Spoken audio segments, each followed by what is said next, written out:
Sebenarnya waktu awal kejadian itu sempat disinggung pakaian dari Zelensky. Dia ingin menunjukkan bahwa dia itu bersama rakyatnya. Kamu itu tidak dalam posisi bagus. Sejauh ini Rusia itu sudah menguasai sekitar 20%. Selamat datang di IR Talk, International Relation Talk yang membahas tentang isu-isu terkini dalam dunia hubungan internasional. Selamat siang Bapak Abde. Selamat siang Najib. Bagaimana kabarnya Pak? Alhamdulillah baik, sehat.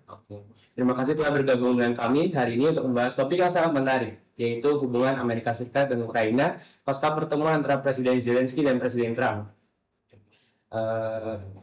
Sebelum kita mulai, saya minta Bapak untuk memperkenalkan diri singkat kepada para penonton. Nama saya Arif Bahtiar Darmawan, tapi memang saya biasa dipanggil AB ya, Arif AB, jadi dari A, huruf A sama huruf B, Arif Bah. Jadi gitu. Saya pengajar juga di mata kuliah politik luar negeri Amerika Serikat dan beberapa mata kuliah yang lain. Jadi Bapak memang linear ya Pak sama topik yang kita bahas ya Pak? Lumayan. Oke, terima kasih Bapak sudah berkenan diri. Kita langsung masuk ke topik utama ya Pak. Pertanyaan pertama, menurut Bapak apa sih urgensi dari rapat yang diselenggarakan oleh Trump dan Zelensky saat itu? Mengapa pertemuan ini dianggap penting Pak? Oke, jadi kita membahas pertemuan di bulan Februari ya, antara Trump sama Zelensky. Sebelumnya Trump ini kan baru terpilih ya, sebelum Presiden AS sebelumnya kan Joe Biden. Jadi Joe Biden itu sangat mendukung Ukraina. Jadi selama pemerintahan Joe Biden tuh sejak tahun 2022 ya, ketika perang Rusia Ukraina terjadi, Kongres AS itu sudah mengeluarkan 5 bills ya untuk mengeluarkan anggaran untuk mendukung perang di perang Ukraina gitu. Ya, jadi itu sejumlah, kalau dari catatan saya jumlahnya adalah 175 miliar US dollar atau itu setara dengan 2,8 triliun. Itu dalam 5 kali ini ya, 5 kali kongres. Jadi jumlahnya sangat besar dan sangat penting bagi militer Ukraina. Nah, karena ada pergantian pimpinan presiden di AS, Trump, dan Trump ini kan dia mementingkan kepentingan domestik, yang dalam hal ini terutama ekonomi. Jadi 2,8 triliun itu sangat besar, dan Trump itu ya ingin bagaimana caranya supaya AS tidak mengeluarkan anggaran terlalu besar. Itu yang pertama. Nah, kemudian yang kedua, Trump ini terkenal dengan kontroversinya dalam politik internasional.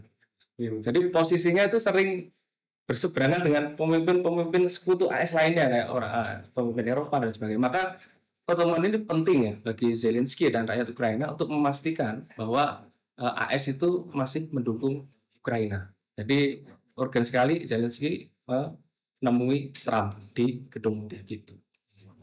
Cukup menarik ya Pak, pertemuannya. Dari pertemuan tersebut kita kan melihat ya Pak, ada beberapa ketegangan yang muncul. Itu juga disiarkan langsung di televisi ya Pak. Menurut Bapak ini penyebab utama ketegangan di antara mereka saat itu kenapa sih Pak? Nah, jadi yang pertama, sebenarnya waktu awal kejadian itu sempat disinggung pakaian dari Zelensky ya. Dia kan hanya memakai pakaian kayak sweater gitu, hitam. Kemudian pakaiannya juga kayak celananya juga hitam. Nah, itu sebenarnya pakaian taktikal. Pakaian taktikal yang oleh orang Amerika itu dianggap sebagai pakaian casual. Itu kan salah satu koresponden dari jaringan Amerika itu menganggap bahwa ini kita berada di Gedung Putih gitu. Kenapa kamu nggak pakai jas gitu ya? Jadi yang dimaui oleh kubunya Trump itu kan yang dipermasalahkannya kenapa kamu nggak pakai jas gitu? Kenapa kamu pakai pakaian biasa gitu kan? Tapi kemudian sebenarnya Zelensky sendiri menjawab bahwa saya akan memakai baju jas itu mungkin setelah perang selesai. Mungkin lebih bagus lagi atau mungkin yang lebih murah dari yang dipakai orang-orang gitu lah kira-kira. Tapi sebenarnya ini juga perlu diketahui bahwa sejak tahun 2022, sejak mulai perang itu, Zelensky sebenarnya terbiasa memakai pakaian taktikal. Jadi dia ingin menunjukkan bahwa dia itu bersama rakyatnya dalam kondisi perang melawan Rusia. Karena sejak tahun 2014 pakaian taktikal yang kayak semi militer gitu itu sudah menjadi hal yang biasa di Ukraina. Jadi sebelum tahun 2014 serangan invasi ke Crimea itu sebenarnya tidak biasa, tetapi setelah tahun 2014 itu menjadi hal yang biasa. Jadi banyak toko-toko yang produsen kemudian mendirikan pakaian taktikal. Ini yang biasa digunakan oleh Zelensky itu kalau nggak warna hitam ya warna hijau tua, hijau tua. Nah itu yang kalau yang hijau tua kan biasanya yang ada kerahnya itu. Tapi kalau yang ini yang di ini biasanya ya dia kayak sweater itu dengan logo Ukrainian Trident itu ya di sini. Nah itu sebenarnya pakaian taktikal yang itu memang janji Zelensky dia akan memakai pakaian itu selama perang itu ada. Jadi ya itu sudah menjadi kebiasaan. Dia ingin menunjukkan bahwa dia bersama rakyatnya, gitu. Rakyatnya yang memakai baju pakaian taktikal dalam menghadapi kondisi perang. Nah jadi itu yang pertama, ketegangan soal baju. Nah yang kedua, ketegangan itu kan terjadi ketika Trump itu mengatakan bahwa kamu itu tidak dalam posisi bagus. Nah, jadi ini merujuk pada kondisi Ukraina yang masih membutuhkan banyak bantuan. Yang kemudian buru-buru mau dijawab oleh Zelensky. Can I answer gitu. Dan itu kemudian jadi perdebatan kecil ya, argumen-argumen kecil. Jadi Trump sendiri terus mengatakan bahwa kamu tuh sedang memainkan kartu.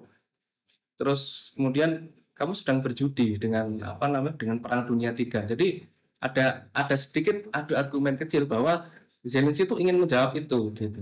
Nah, jadi ketegangan itulah kemudian yang membawa sampai kondisi yang tidak menyenangkan ya, ketegangan itu dan kemudian juga akhirnya ketegangan itu membatalkan beberapa acara setelahnya. Kan harusnya setelahnya itu kan ada makan siang bersama, kemudian konferensi pers, kemudian penandatanganan kerjasama mineral. Nah itu semuanya nggak jadi. Tapi sebenarnya Ukraina itu ke sana itu dengan sudah membawa perjanjian soal sumber daya mineral yang itu sebenarnya sudah diminta oleh Trump sebelum pertemuan. Jadi Trump itu pernah bilang bahwa kami menginginkan kerjasama mineral di Ukraina karena Ukraina kan kaya dengan sumber daya. Jadi sumber daya alam Ukraina itu kaya. Nah, Trump itu kan basisnya kan ekonomi, keuntungan. Maka kalau mau dukungan AS ya kita kerjasama. Itu Zelensky sudah dibawa oleh Zelensky. Tapi karena ada kejadian itu kemudian jadi beberapa acara gagal gitu. Cukup tegang sekali ya Pak. Ya. Lalu sebelum pertemuan itu sebenarnya hubungan diplomatik antara Amerika Serikat dan Ukraina tuh apakah mereka cukup baik atau mungkin ada beberapa ketegangan kecil Pak?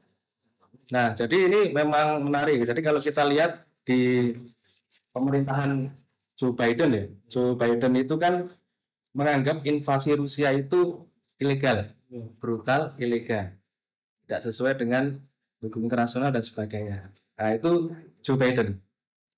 Dan memang sejauh ini Rusia itu sudah menguasai sekitar 20%. Besar 20% wilayah yang diklaim oleh wilayah Ukraina. Jadi banyak wilayah yang sudah jatuh ke tangan Rusia. Nah, tetapi sejak bulan Februari itu di media sosial Trump itu kan sudah mengatakan bahwa Zelensky itu diktator tanpa pemilu karena perang. Jadi kan pemilu ditunda. Nah, jadi sebelum pertemuan 28 Februari itu 19 Februari itu Trump sudah mengatakan itu bahwa Zelensky itu yang pertama dia diktator tanpa pemilu, yang kedua dia itu sangat rendah dalam jajak pendapat, artinya tidak banyak didukung oleh rakyat Ukraina. Yang ketiga adalah ini memainkan mantan Presiden Joe Biden seperti biola. Nah, jadi mainkan Biden supaya mengeluarkan anggaran dan bantuan untuk Ukraina. Tapi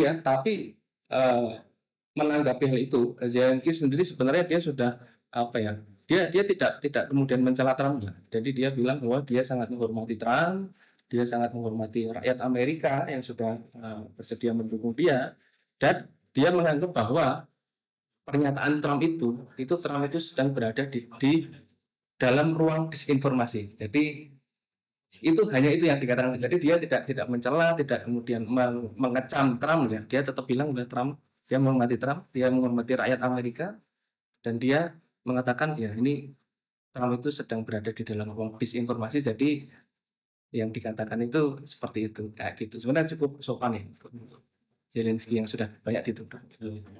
Jadi ada dinamika yang cukup kompleks ya Pak sebelum pertemuan ini terjadi. Lalu apa sih Pak dampak yang paling krusial bagi kedua negara pasca pertemuan tersebut? Apakah ada perubahan signifikan dalam hubungan mereka? Jadi sebenarnya kalau ini arahnya ke apa namanya ke ketegangan dua negara ya, sebenarnya ini akan merugikan Ukraina sendiri karena Ukraina kan membutuhkan bantuan. Tapi memang di satu sisi kalau kita bicara bantuannya itu cukup besar ya. Jadi dari tadi saya kan bilang 175 miliar US dollar, itu 128 miliarnya US dollar itu adalah bantuan langsung ke pemerintah Ukraina. Jadi bantuan ke militer yang langsung itu ya 128 miliar US dollar. Sisanya itu terkait aktivitas AS-nya di kawasan tersebut dan kemudian di negara-negara lain yang terdampak oleh perang. Nah, kalau kemudian AS dan Ukraina itu berlarut-larut dalam ketegangan, maka sebenarnya itu sangat merugikan Ukraina. Karena kan AS kan dalam hal ini pemberi bantuan ya. Sementara Zelensky sangat membutuhkan untuk mempertahankan diri. Jadi dampak krusialnya ya bisa terjadi Ukraina ya bisa kalah dalam perang gitu. Dan makanya cukup besar ya Pak ya. Terus mengingat ketegangan antara Ukraina dan Amerika Serikat, apakah menurut Bapak Ukraina harus mulai mencari dukungan dari negara lain atau dan apakah ini langkah yang strategis? Nah, setelah pertemuan itu Zelensky kan pergi ke Eropa dan mendapat dukungan dari Eropa. Dan memang Eropa ini kalau kita lihat dari data ya, Eropa ini memberikan bantuan yang lebih besar dari Amerika. Jadi kalau tadi AS itu kan sekitar 175 miliar US dollar, kalau Eropa itu dia lebih besar 266 miliar US dollar. Tapi kan itu Eropa, keseluruhan Eropa. Jadi kalau kita lihat per negara, jelas Amerika paling tinggi karena negara kan. Tapi kalau kita bandingkan Eropa sama AS itu masih secara Eropa. Tapi memang apa namanya? Ukraina sudah mencari dukungan negara lain, tapi di dalam internal Ukraina sendiri ada juga kekhawatiran bahwa kita tidak bisa berseberangan dengan AS. Nah, jadi yang namanya dukungan negara lain itu mereka sudah dapat, tapi kalau tanpa AS mereka akan kesulitan. Nah, itu pandangan dari beberapa analis di Ukraina sendiri. Di Ukraina itu ke depannya bakal kesulitan ya Pak, mengalami kerugian yang cukup besar lah Pak. Ya. Dia sudah dukungan dari negara lain. Lalu bagaimana prediksi Bapak tentang hubungan antara Amerika Serikat Ukraina dan Amerika Serikat dan Ukraina ke depannya? Setelah adanya pernyataan yang muncul pasca pertemuan ini, apakah ada harapan untuk perbaikan atau justru sebaliknya Pak?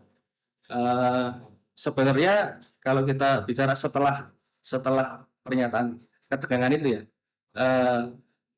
AS sama Ukraina itu menjalin kontak. Jadi pada tanggal 12 Maret ya, itu Zelensky itu sudah menyatakan bahwa dia itu tidak akan mundur dalam posisinya bahwa mereka tidak mau mengakui wilayah-wilayah yang sudah diokupasi oleh Rusia. Jadi posisinya masih tegas nih Zelensky, wilayah diokupasi dia nggak mau mengakui itu. Kemudian mereka kan mengadakan pembicaraan di Jeddah ya, AS sama Ukraina ya. Jadi mereka Ukraina setuju mengadakan gencatan senjata 30 hari dengan Rusia, yaitu atas dorongan dari AS tadi, AS sama Ukraina. Kemudian, tapi memang dari AS sendiri, nah ini Menlu AS ada Marco Rubio itu bilang bahwa dia pembicaraan di Jeddah itu 11 Maret itu juga terkait dengan negosiasi pembagian wilayah. Tapi belum ini ya, belum fix pembagian seperti. Tapi ada kemungkinan pembicaraan mengenai pembagian wilayah. Mungkin yang sudah diokupasi oleh Rusia itu nanti akan dibagi. Nah, jadi setelah setelah apa namanya, setelah ketegangan itu, Ukraina memang tadi tidak bisa lepas dari AS dan sepertinya akan tetap melibatkan AS dalam negosiasi dan hasilnya dalam bulan Maret ini dengan cepat mereka mengadakan pertemuan di Jeddah, kemudian eh, pada tanggal 18 sama 19 Maret itu Trump itu menelpon Putin. 18 Maret tuh Trump menelpon Putin, sementara 19 Maret Trump itu menelpon Zelensky. Ya, jadi 18 Maret telepon Putin. Intinya apa? Intinya mereka membicarakan soal posisi dan kebutuhan dalam negosiasi itu apa. Jadi permintaan Rusia itu apa sih? Permintaan Ukraina itu apa sih? Nah, itu yang di apa? Diminta oleh Trump ya. Selaku dia kan mengakunya sebagai broker ya. Dia mau di ini sebagai broker perdamaian. Makanya dia telepon Putin sama Ukraina. Dan sejauh ini yang kita dapat dari berita-berita itu, Moskow itu Rusia meminta penghentian bantuan militer dan intelijen AS. Jadi kalau misalkan mau mencegah eskalasi perang, Rusia meminta hal itu. Jadi bantuan militer berhenti, bantuan intelijen AS juga berhenti. Nah, kemudian tentu saja untuk Rusia juga ada ya, untuk Ukraina juga ada. Jadi Rusia juga meminta Ukraina untuk menghentikan mobilisasi militer. Kemudian, tapi Ukraina sendiri juga punya permintaan, yaitu mereka tidak boleh dilarang untuk mempertahankan diri. Jadi mereka ingin tetap mempertahankan kemampuan mereka untuk berperang. Jadi jangan dilarang dong, mereka punya peralatan militer, punya ini dan sebagainya, jangan dilarang. Tapi itu sejauh yang kita baca di media, detailnya lebih jauh. Itu kan baru awalan saja ya, permintaan awalan itu. Jadi ada secercah cahaya gitu ya, Pak. Perdamaian. Iya, perdamaian. Perdamaian itu antara Rusia dan Ukraina. Ukraina. Iya. Oke. Lalu tadi kan Bapak menyebutkan ya kalau jejak pendapat Zelensky itu cukup rendah. Apakah ini menurunkan kepercayaan rakyat Ukraina terhadap pemimpin mereka? Ya, jadi itu kan tuduhan Trump. Ya. Trump menuduh bahwa Zelensky ini di jajak pendapat itu sangat rendah. Sebenarnya sejak awal Zelensky ini kan dukungan terhadap dia kan 37% ya. Kemudian naik menjadi 90%, kemudian lama-lama turun. Sampai kemudian yang terbaru itu di bulan Februari itu 57%. Jadi 57% rakyat Ukraina masih mendukung apa yang dilakukan Zelensky, dan angka itu sebenarnya naik karena tahun 2024 itu mereka ada dukungan itu ada di angka 52%. Jadi sudah naik 5% lah. Nah, ketika ketegangan itu terjadi, sebenarnya Zelensky masih dianggap dia membela kepentingan rakyat Ukraina, sehingga dukungannya saya kira tidak akan turun di bawah 50%. Tetap banyak orang yang mendukung Zelensky. Tapi memang ada salah satu anggota parlemen dari partai oposisi Ukraina itu mengatakan bahwa seharusnya Zelensky itu bisa lebih konstruktif dan lebih diplomatis ya dalam menjawab. Jadi kalau kita lihat videonya itu kan Zelensky selalu ingin menyela Trump ya. Ya kan, Trump ngomong, Zelensky juga pengen ngomong, dan itu kayak adu argumen, adu ini terus ya, adu kalimat terus gitu, berturut adu kalimat ya. Nah, sebenarnya itu salah satu anggota parlemen dari partai oposisi bilang bahwa seharusnya ini kan kita mengunjungi AS nih. Nah, seharusnya Zelensky bisa lebih diplomatis lah jawabannya, bisa lebih konstruktif gitu. Tapi kan ini langsung aja dia kayak ini kan kayak benci banget sama Rusia. Dan Trump sendiri juga sudah mengatakan itu. Saya tahu Zelensky itu benci sama Rusia gitu. Tapi Rusia pun ya sama gitu, benci sama Zelensky gitu. Jadi nggak ada bedanya Rusia sama Ukraina ini. Nah, jadi memang untuk 4 tahun ke depan, kata salah satu orang partai oposisi, untuk 4 tahun ke depan memang sebaiknya Zelensky tetap eh, kerjasama dengan Trump, karena Trump ini akan memimpin AS selama 4 tahun. Seperti itu. Jadi kepercayaan publik ini hal yang penting ya Pak. Ya, masih lumayan lah. Masih lumayan. Oke, jadi kalau misalnya ke depannya ya Pak, ketegangan antara Amerika Serikat dan Ukraina meningkat lagi. Apakah ada solusi dan langkah-langkah konkret yang bisa diambil oleh kedua belah pihak untuk meredakan ketegangan ini Pak? Oke, jadi karena sebenarnya selama ini ya sikap Zelensky ini cukup relatif cukup baik ya dengan Trump ya. Maksudnya semenjak kejadian antara Februari Maret ini ya.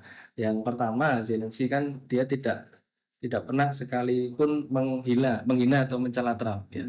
Dia berusaha memberikan kalimat yang terbaik untuk menanggapi Trump. Kecuali memang ketegangan itu ya dia kayak agak. Tapi setelah di luar ketegangan di Gedung Putih itu, Zelensky selalu menanggapi Trump dengan relatif cukup baik. Itu yang pertama. Kemudian yang kedua, Zelensky ini perlu untuk mengikuti arahan dari AS ya. Tapi memang menurut saya sendiri Trump juga harus mengurangi egonya. Jadi kalau menurut Trump, Ukraina itu kan harus bernegosiasi damai dengan Rusia tanpa syarat apapun. Itu yang dimau Trump. Iya. Tapi sepertinya tidak mungkin orang itu mau masuk ke negosiasi kok nggak ada syaratnya. Jadi di sini Trump itu harus menurunkan egonya. Sementara Ukraina juga harus menurunkan egonya. Sementara Rusia juga sama. Jadi saya kira untuk meredakan ketegangan ini AS sama Ukraina memang harus bekerja sama. Saya kira ya walaupun agak sulit ya dengan Trump karena kadang-kadang tidak bisa diprediksi Trump itu dan kadang-kadang berbeda. Besoknya hari ini baik, besoknya kok berubah gitu ya. Jadi agak sulit. Seperti itu saya kira. Oke, jadi itu pertanyaan terakhir ya Pak dari kami. Terima kasih banyak Pak Abri sudah sama-sama Najib memberikan waktunya untuk mengisi narasumber sebagai narasumber Ayat Talk kali ini. Terima kasih atas analisis dan penjelasannya yang sangat berharga. Diskusi kita hari ini benar-benar memberikan banyak insight baru tentang hubungan Amerika Serikat dan Ukraina Pak. Ya. Sekali lagi terima kasih Pak. Ya, terima kasih Najib dan teman-teman dari Komai. Selamat tinggal, sampai jumpa di episode selanjutnya. Bye, see you.